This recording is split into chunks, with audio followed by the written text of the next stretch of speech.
1%도 안 되는 보유세 내지 50%안 내요. 그렇기 때문에 이게 맞는 방향입니다.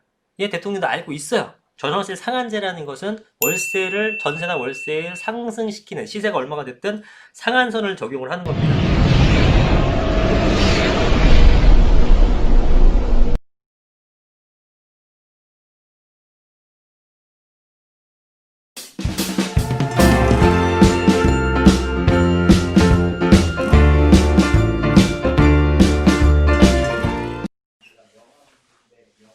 네, 안녕하세요. 이승훈 소장입니다. 자, 오늘 최근에 나온 기사 몇 가지 한번 살펴보려고 하는데요. 오늘 날짜가 1월 15일입니다. 자, 보시면 1월 15일자 기사를 보는데 이 제목이 이래요. 주택거래 허가제 카드까지 모인 청와대다. 그럼 도대체 주택거래 허가제가 뭐냐? 대부분 잘 모르실 텐데, 우리 부동산 조금 관심이 있으신 분들은 토지거래 허가제는 많이 들어보셨을 겁니다. 이 토지거래 허가제와 맥락이 같은 거죠. 근데 토지가 아니라 주택에 대해서 적용을 하는 겁니다. 그래서 주택거래 허가제라는 것은 쉽게 얘기해서 너랑 내랑 사고 파는데 정부의 허락을 받아야 돼요. 네 거를 내가 돈 주고 너한테 사겠다는데 요 두 사람 사인 간의 계약을 정부의 허락을 받고 사는 게 주택거래 허가제입니다. 그래서 굉장히 좀 약간 억지스러운 그런 제도죠. 어떻게 보게 되면.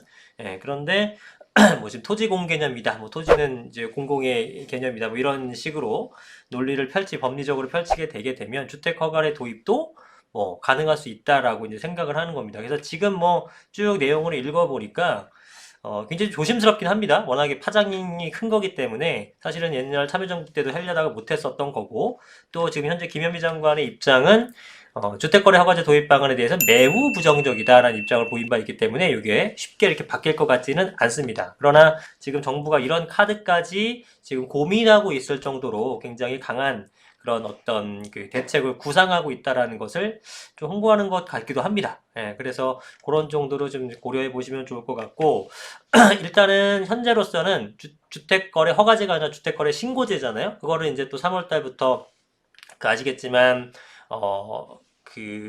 우리가 네가 어떻게 이 집을 구하게 됐니? 라는 것을 소득 증빙해야 되잖아요.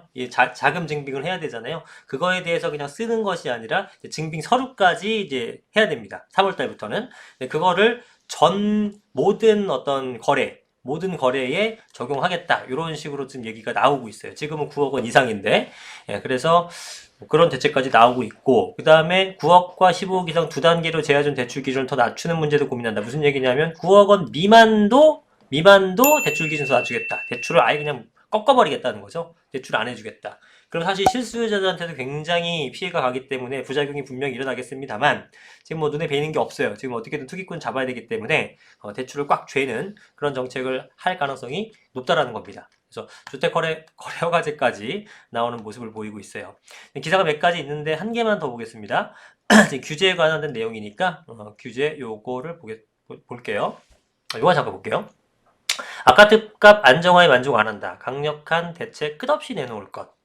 무섭습니다. 이번에 문 대통령 신년 기자회견에서 이런 얘기가 나왔었죠. 그래서 집값이 잡힐 때까지 대책을 내놓겠다라는 얘기를 합니다. 그래서 이런 얘기들을 했죠. 9억 원이 아파트 가격이 풍선 효과나 매매 수요가 전세 수요로 바뀌면서 전세값이 오르는 효과. 그렇죠? 9억 원 이하 아파트 풍선 효과 생기고 있다. 전세값이 오를 것이다. 이게 지금 시장에서 팽배한 분위기죠. 이런 부분은 언제든지 보완 대책을 강구하겠다. 여기서 우리가 알 수 있다시피 9억 원 이하 아파트 풍선 효과 보완 대책 강구하겠다. 이거 당연히 제재를 가한다는 거죠. 뭘로 제재를 가하겠습니까? 대출에 대한 제재를 가하게 되는 거죠. 전세값이 오르는 효과에 대한 대책을 강구하겠다. 당연히 전세값을 낮추는 정책을 쓰겠죠. 네, 그런 것들이 당연히 다음번에 나올 대책의 주요 내용이겠죠. 그런데 이렇게 지금 얘기를 합니다. 자, 크게 보면 보유세는 강화하고 거래세는 낮추는 게 맞는 방향 생각한다. 제가 줄창 얘기했다시피 보유세보다 양도세 부담이 크게 되면 누구도 버티기 모드로 들어가지 절대 안 팝니다. 지금 세금 50%씩 반씩 두드려 맞으면서 1%도 안 되는 보유세 내지 50%안 내요. 그렇기 때문에 이게 맞는 방향입니다. 예, 대통령도 알고 있어요. 근데 지금 어떻게 얘기를 하면서도 그 다음 얘기가 뭐냐면 거래세를 완화하는 부분은 길게 보면 맞는 방향이지만 취등세 지방 재정이기 때문에 당장 낮추기 어렵다. 그 다음에 양도소득세는 부동산을 사고 팔며 생기는 불로소득, 대한 과제이기 때문에 낮추는 것은 국민 정서에 맞지 않다. 뭐가 됐든 이유가 뭐가 됐든 결론적으로 뭡니까? 양도소득세 낮춰줄 생각이 없죠. 그럼 방금 말씀드렸다시피 양도소득세가 안 내려간다고 하게 되면은 누구든 어떻게 됩니까? 누구든 버티기 모드로 가는 겁니다. 버티기 모드로. 그렇죠? 물건 안 나오죠. 가격 안 떨어집니다. 그리고 아까 위에서 말씀드렸던 것처럼 전세 가격이 늘어나고 있죠. 전세 가격이 올라가고 있죠. 전세 가격에 대한 언급도 한 만큼 전세 가격을 억지로 낮추려면 어떻게 됩니까? 전월세 실거래 신고제, 전월세 계약기간 늘리는 계약갱신 청구권 도입 이런 것들을 할 겁니다. 그러면 자, 이거에 대해서도 기사가 별도로 나왔었는데 자, 전월세 상한제라고 합니다. 전월세 상한제. 그 다음에 계약갱신 청구권은 여러분들이 그 단어에서 유추할 수 있듯이 세입자가 다 만기 때까지 살고 계약갱신을 청구합니다. 그러면 의무 기간 동안에는 그거를 임대인은 특별한 사정이 없는 한 그걸 들어줘야 돼요. 들어줘야 돼. 그리고 전월세 상한제라는 것은 월세를 전세나 월세를 상승시키는 시세가 얼마가 됐든 상한선을 적용을 하는 겁니다. 분양가 상한제라든가 뭐 물가 뭐 상한제 똑같아요. 그런 것처럼 예를 들어 5%다. 그러면 5%까지만 상승시키기 때문에 억지로 전셋값을 잡는 이런 거를 하는 겁니다. 그래서 뭔가 여기를 대책을 세워놓고 풍선효과 생기면 여기서 또 눌러놓고 또 생기게 되면 여기를 눌러놓고 계속 대책이 나오는 그런 모습들을 좀 보이고 있는 현황이라고 보시면 될 것 같아요. 좀 가만 냅두고 좀 했으면 좋겠는데, 예, 제가 볼 때는 여러 가지 계속 누르다 보니까 튀어오르는 게 계속 생기니까 계속 누르기 바쁘죠. 계속 누르기 바쁜 그런 상태가 되고 있다라고 보시면 될 것 같습니다. 그래서 뭐 요게 제가 다음번에 뭐 지금 집값이 12, 16 대책으로 잠깐 주춤한 상황인데 쭉 계속 이어질 것 같다. 가격이 다시 한번 상승하는 모습을 보인다. 그러면 9억 미만에 대한 대출 규제, 그 다음에 전월세 상한제나 계약갱신 청구권 제목 잘 졌네요. 출격 준비할 겁니다. 네, 이렇게 해서 아마 진행을 하지 않을까라고 생각이 듭니다. 자, 그러네요. 그래서 지금 뭐 나올 만한 카드가 다 나왔다고 생각을 했는데도 어떻게든 뭐 또 새로운 규제를 계속 겹겹이 쌓여가고 있습니다. 근데 근본적으로는 결국은 뭡니까? 여러 가지 대책을 통해서 지금 뭐 이거는 지금 수요를 죽이는 정책이잖아요. 수요를 죽이는 정책. 그게 실수요가 됐건 투기 수요가 됐건 못 사게 만드는 겁니다. 그죠? 대출을 안 해주잖아. 사기가 힘들잖아요.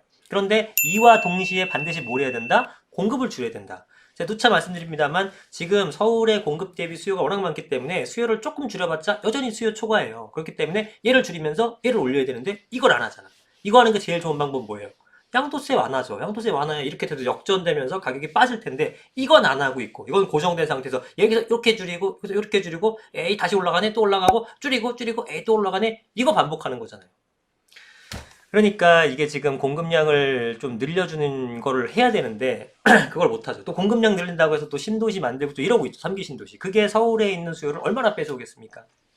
그래서 궁극적으로는 집값이 안 잡히는 현상이 계속되는 거죠. 근데 양도세를 완화시켜주고 보유세를 좀 높이면 좋겠는데 보유세 올라가는 것도 미비하고 양도세 낮추는 건 아예 지금 생각이 없고 그러니까 백약이 묘한 상태가 돼버리는 거죠. 근본 처방이 안 되기 때문에 그런 현상이 계속 나타날 거라고 봅니다. 자, 그래서 다음 대책은 아마 9억 이하의 대출, 9억 이하 아파트에 대해서도 대출 규제로 좀 들어갈 것이고 전월세 상한제라든가 전세가 상승에 대해서 막는 정책이 나올 것 같다라는 겁니다. 자, 구독과 좋아요 많이 눌러주시고요. 좋은 영상으로 또 찾아뵙도록 하겠습니다. 감사합니다.